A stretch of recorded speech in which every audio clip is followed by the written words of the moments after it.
Hello दोस्तों, welcome to new video. तो इस वीडियो में आज हम देखने वाले हैं रो मेजर मैपिंग के बारे में कि रो मेजर मैपिंग क्या होती है। इससे प्रीवियस वीडियो में हमने देखा था कि जब हम 2 डायमेंशनल एरे का जो एड्रेस है वो मेमोरी के अंदर जब कैलकुलेट करते थे तो वहाँ पर हम 2 टेक्निक का यूज करते थे, जिसमें थी आपकी एक रो मेजर मैपिंग और दूसरी थी आपकी कॉलम मेजर मैपिंग। तो आज हम रो मेजर मैपिंग देखेंगे कि कैसे हम रो मेजर मैपिंग का यूज करते हैं अपने एरे का जो एड्रेस है मेमोरी के अंदर कैलकुलेट करने के लिए। तो आपको ये तो पता है कि हमारा जो एरे होता है 2 डायमेंशनल जो एरे होता है उसको हम रो एंड कॉलम से रिप्रेजेंट करते हैं। अब जो हमारा 2 डायमेंशनल एरे है उसको हम मेमोरी के अंदर या तो रो बाय रो स्टोर कर सकते हैं या फिर क्या कर सकते हैं, उनको कॉलम बाय कॉलम स्टोर कर सकते हैं। तो अगर हम रो बाय रो उसको अगर स्टोर करते हैं मेमोरी के अंदर तो हम उसका एड्रेस कैलकुलेट करने के लिए किसका यूज करते हैं, रो मेजर मैपिंग का यूज करते हैं। तो चलिए देखते हैं कि अब ये रो मेजर मैपिंग का हम कैसे यूज करते हैं अपना एड्रेस कैलकुलेट करने के लिए। In row major mapping we store the 2 dimensional array data row by row in memory. जैसा कि मैंने आपको बताया कि इसका हम कब यूज करते हैं, जब हम एरे के जो डेटा को मेमोरी के अंदर रो बाय रो स्टोर करते हैं।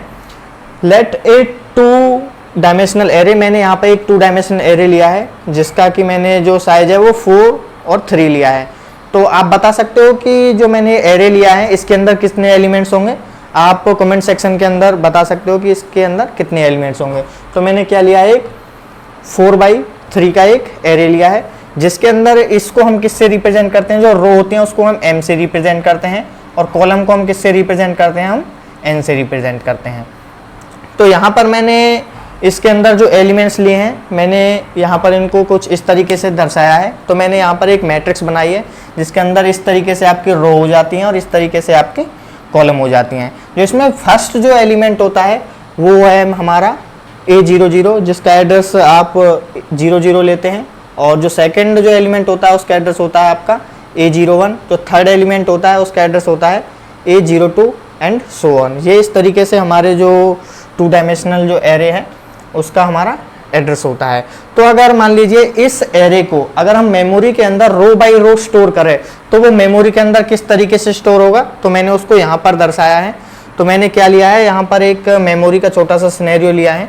तो सबसे पहले क्या होगा, फर्स्ट रो के एलिमेंट आएंगे। अगर हम इसको रो बाय रो स्टोर करते हैं तो ये आपके फर्स्ट रो के एलिमेंट हो गए। कौन कौन से हो गए, A00, A01, A02।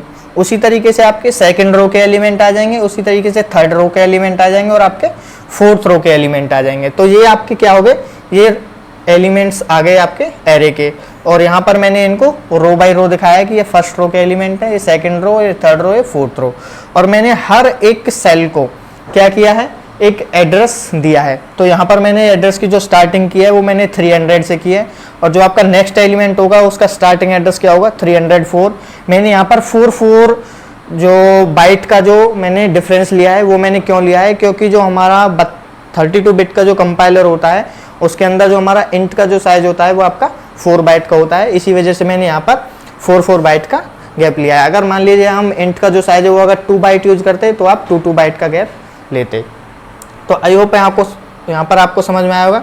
तो ये हमारे मेमोरी एड्रेस हो गए और ये हमारा पूरा एरे हो गया। अब चलिए देखते हैं कि अगर हमारा एरे जो है वो मेमोरी के अंदर रो बाय रो स्टोर होता है तो कैसे जो आपका कंपाइलर है उसका जो एड्रेस कैलकुलेट करेगा। तो देखते हैं। तो मान लीजिए मैं सबसे पहले इस एरे के अंदर इस एलिमेंट को एक्सेस करना चाहता हूँ। तो देखते हैं कि इसका जो एड्रेस है वो कैसे कैलकुलेट होगा। तो मैं क्या करता हूँ, मुझे एड्रेस कैलकुलेट करना है। किसका करना है, एरे के अंदर से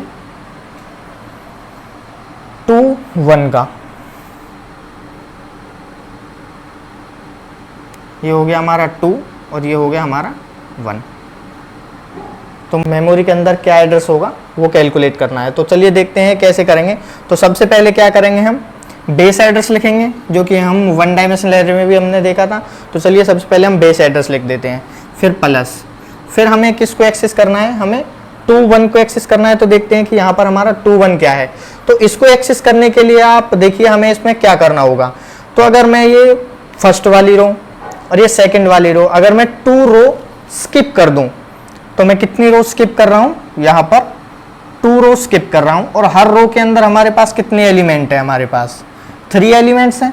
तो मैंने 2 रो स्किप की और हर रो के अंदर मैंने 3 एलिमेंट्स 3 एलिमेंट्स हैं, अगर मैं उनको प्लस करता हूँ किसके साथ, कि अब मैं कहाँ पर आ गया हूँ, अगर 2 रो में स्किप करता हूँ तो हम कहाँ पर आ चुके हैं, यहाँ पर। अब मुझे इस एलिमेंट को एक्सेस करने के लिए कितने स्टेप और चलना पड़ेगा, 1 स्टेप और चलना पड़ेगा।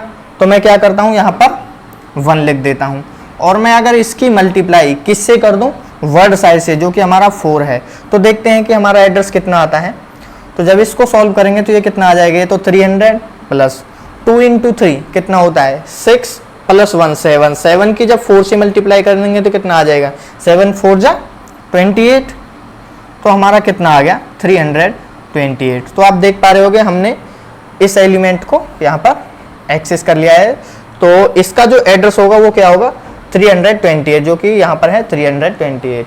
तो चलिए हम एक एग्जांपल और देखते हैं। मान लीजिए मुझे इस एलिमेंट को एक्सेस करना है A31, तो इसके लिए हम क्या करेंगे, तो मैं एड्रेस मुझे किसका कैलकुलेट करना है, A 3rd रो और हमारे इसके अंदर सेकंड जो कॉलम है 31, इस एलिमेंट को मुझे एक्सेस करना है।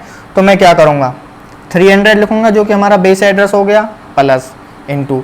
अब देखिए मुझे किसको एक्सेस करना है, इसको। तो मुझे कितनी रो स्किप करनी पड़ेंगी, 1 2 3, तो मुझे 3 रो स्किप करनी पड़ी। और हर रो के अंदर मेरे पास कितने एलिमेंट है, 3 एलिमेंट्स हैं, प्लस और मुझे क्या करना पड़ेगा, मैं यहाँ पर आ चुका हूँ, तो मुझे कितने स्टेप और चलना पड़ेगा, 1 स्टेप चलना पड़ेगा यहाँ पर पहुँचने के लिए। तो मैं क्या करता हूँ, यहाँ पर 1 लिख देता हूँ और इनटू इसकी साइज मल्टीप्लाई कर देता हूँ मैं, जो हमारा वर्ड साइज है 4। तो देखते हैं कि क्या हमारा 340 आता है या नहीं आता। तो ये हो गया आपका 300 प्लस 3 इंटू 3 9 हो गया, प्लस 1 10। तो 10 की जब 4 से मल्टीप्लाई करेंगे तो कितना आएगा, 40। तो कितना हो गया हमारा 340। तो आप देख पा रहे होगे कि ये हमारा यहाँ पर एड्रेस आ चुका है। तो चलिए देखते हैं कि हम एक और एग्जाम्पल ले लेते हैं। तो मान लीजिए इस बार मैं इस एलिमेंट को एक्सेस करना चाहता हूँ A22, तो इसको भी देख लेते हैं। एड्रेस मुझे किसका कैलकुलेट करना है, 2 और 2। तो हमारा बेस एड्रेस क्या हो गया, 300 प्लस। अब देखिए A22 कहाँ पर है, हमारा यहाँ पर है। तो मुझे कितनी रो स्किप करनी होंगी, 1 2, तो मुझे 2 रो स्किप करनी होंगी। और हर रो के अंदर हमारे पास कितने एलिमेंट्स हैं, 3 एलिमेंट्स हैं, प्लस। अब मैं कहाँ पर आ चुका हूँ, यहाँ पर। अब मुझे कितने स्टेप और चलना होगा, 1 2, तो 2 स्टेप और चलना होगा। और उसकी अगर मैं मल्टीप्लाई कर दूँ 4 से, जो कि हमारा वर्ड साइज है, तो कितना आएगा। तो देखते हैं 300, तो ये हो गया 2 इंटू 3 6, 6 और प्लस 2 आपका 8, 8 से जब 4 की मल्टीप्लाइंग करेंगे तो कितना आ जाएगा आपका 32। तो कितना हो गया आपका 332। तो आप देख पा रहे होगे हमारा इसका भी एड्रेस आ चुका है। तो आई होप आपको ये समझ में आया होगा कि कैसे हम मेमोरी के अंदर जो एलिमेंट्स को एक्सेस करते हैं। तो चलिए अब इसको एक फॉर्मूले के रूप में कन्वर्ट करते हैं। तो देखते हैं क्या होता है। तो मैं मान लीजिए मुझे एड्रेस अगर किसी भी एलिमेंट्स का कैलकुलेट करना होता तो मैं क्या करता हूँ, ये i ले लेता हूँ और इसकी जगह में अगर j ले लूँ तो देखते हैं क्या होगा। अगर मान लीजिए मैं बेस एड्रेस को B0 से डिनोट करता हूँ, तो ये मेरा बेस एड्रेस हो गया B0 प्लस। तो ये क्या है, तो यहाँ पे देखो हमें क्या करना पड़ रहा था। अगर मुझे यहाँ पर ये क्या है, ये मुझे रो स्किप करनी पड़ रही थी। मीन्स जैसे यहाँ पर मैंने 2 को रो स्किप की, जब मेरी i की वैल्यू अगर 2 थी तो मैंने 2 रो स्किप की। अगर मेरी i की वैल्यू 3 थी तो मैंने 3 रो स्किप की। फिर अगर मेरी i की वैल्यू 2 थी तो मैंने 2 रो स्किप की। तो इसको मैं क्या लिख सकता हूँ, इसको मैं i लिख सकता हूँ इनटू, और ये क्या है हमारे, ये यहाँ पर 3 था, ये भी यहाँ पर 3 था, ये भी यहाँ पर 3 था। तो आपने देखा कि जब हमने एरे लिया था तो उसमें 3 क्या था हमारा, n था। तो इसको क्या लिख सकते हैं हम, n means number of columns plus. और ये आप यहाँ पर देख पा रहे होगे, अगर मेरा j की वैल्यू 1 थी तो यहाँ पे मैंने 1 लिया था। अगर यहाँ पे भी हमारी j की वैल्यू 1 थी तो हमारा यहाँ पर भी 1 था। अगर मेरी j की वैल्यू 2 थी तो मेरा यहाँ पर भी 2 था। तो ये क्या हो गया हमारा, इसको हम j लिख सकते हैं इनटू, और वर्ड साइज को किससे डिनोट करते हैं हम, w से। तो इस तरीके से हमारा फॉर्मूला क्या बना एड्रेस कैलकुलेट करने के लिए, address a i into j। अगर आपके ये इंडेक्सेस हैं तो क्या होगा, B0 बेस एड्रेस प्लस में आपका इंडेक्स i इंटू n, आपकी नंबर ऑफ कॉलम्स हो गई, प्लस में j, और उसकी मल्टीप्लाई अगर कर दें हम w, तो इस फॉर्मूले से क्या कर सकते हैं हम एड्रेस कैलकुलेट कर सकते हैं। तो ये जो फॉर्मूला होता है, ये फॉर्मूला होता है आपका रो मेजर मैपिंग के अंदर। तो ये हो गया आपका रो मेजर मैपिंग फॉर्मूला।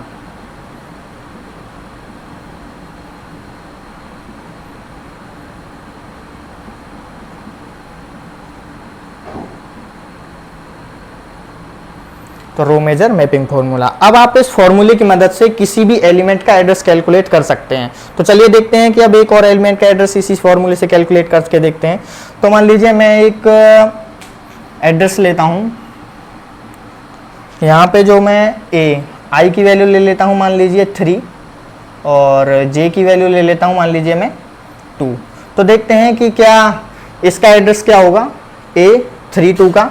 तो क्या करेंगे हम, सबसे पहले बेस एड्रेस हमारा कितना हो गया 300 प्लस, उसके बाद क्या लिखेंगे हम आई क्या है हमारा, ये आई हो गया और ये हमारा जे हो गया। आई की वैल्यू कितनी होगी हमारी 3 इंटू, उसके बाद क्या लिखेंगे हम N means number of columns. Number of columns कितनी है हमारे एरे के अंदर 3 प्लस, उसके बाद क्या लिखेंगे हम जे क्या है हमारा 2 इंटू, उसके बाद क्या लिखेंगे हम डब्ल्यू, हमारा वर्ड साइज क्या हो गया 4। तो देखते हैं कितना आता है। तो 300 प्लस 3 इंटू 3 9 इंटू 2 कितना हो गया आपका 11, और 11 की जब 4 से करेंगे तो कितना आएगा आपका 44। तो कितना आ गया हमारा 344। तो क्या हमारा जो A32 है, तो क्या इसका एड्रेस 344 है। तो आप देख पा रहे होगे इसका जो एड्रेस है हमारा 344 है। तो इस तरीके से हम क्या करते हैं, मेमोरी के अंदर एड्रेस कैलकुलेट करते हैं, किसका यूज करके, रो मेजर मैपिंग फॉर्मूले का यूज करके। तो आई होप आपको ये समझ में आएगा कि कैसे हम मेमोरी के अंदर एड्रेस कैलकुलेट कर सकते हैं। तो अगर मान लीजिए अगर आपके जो इंडेक्सेस हैं, अगर ये आपके अभी क्या थे हमारे 0 से स्टार्ट थे, अगर मान लीजिए आपके इंडेक्स अगर 1 से स्टार्ट होते तो उसके रिस्पेक्ट में फॉर्मूला क्या होता, तो मैं वो आपको डायरेक्ट लिख देता हूं। आप चाहो तो इसी तरीके से उसको कैलकुलेट करके देख सकते हो। अगर हमारे index, if index start from 1 then formula will be, तो फॉर्मूला क्या होता हमारा एड्रेस कैलकुलेट करने के लिए, एड्रेस A of I और J। यदि मान लीजिए हमें किसी भी एलिमेंट का एड्रेस कैलकुलेट करना होता तो क्या करते, तो सबसे पहले क्या आता आपका B0 प्लस, उसके बाद क्या आता हमारा जो I था उसमें से हम क्या करते 1 माइनस करते I माइनस 1, और उसकी मल्टीप्लाई किससे करते हम N से करते, प्लस उसके अंदर क्या करते J माइनस 1 ये करते, और उसके बाद हम क्या करते उसकी मल्टीप्लाई कर देते आपके W से। अगर हमारा इंडेक्स 1 से स्टार्ट होता तो हम क्या करते, आपका जो फॉर्मूला बनता वो आपका ये बनता। तो आप देख पा रहे हो कि अगर हमारा इंडेक्स जो है वो अगर 0 से स्टार्ट होता है तो हमारा ये फॉर्मूला होता है, अगर 1 से स्टार्ट होता है तो हमारा ये फॉर्मूला होता है। जो अब हमारी जो C या C++ होती हैं वो जो उनके अंदर जो आपका इंडेक्स है वो 0 से स्टार्ट होता है, और वो 2 डायमेंशनल एरे का जो एड्रेस कैलकुलेट करने के लिए किसका यूज करती हैं, आपके रो मेजर मैपिंग का यूज करती हैं। तो आप देख पा रहे हो इसमें एक चीज़ और आप नोटिस कर सकते हो कि अगर मैं इस तरीके से अगर एड्रेस कैलकुलेट करूंगा तो यहाँ पर हमें कितने ऑपरेशंस लगेंगे, एक प्लस हो गया 1 2 3 4, लेकिन अगर मैं इस फॉर्मूले का यूज करूंगा तो यहाँ पर हमारे पास कितने ऑपरेशंस होने वाले हैं 1 2 3 4 5 6। तो यहाँ पर हमें 6 ऑपरेशंस लगने वाले हैं, लेकिन यहाँ पे हमें 4 ऑपरेशंस लग रहे थे। तो आई होप आपको अब ये समझ में आया होगा कि इनमें से कौन सा फॉर्मूला बेटर होगा। तो हम इसका यूज कर सकते हैं जब हमारे इंडेक्स से 0 से स्टार्ट होते हैं, अगर हमारा इंडेक्स 1 से स्टार्ट होते हैं तो हमें फिर ये फॉर्मूला यूज करना होगा। तो आज के लिए बस इतना ही, मिलते हैं नेक्स्ट वीडियो में, तब तक के लिए कीप लर्निंग।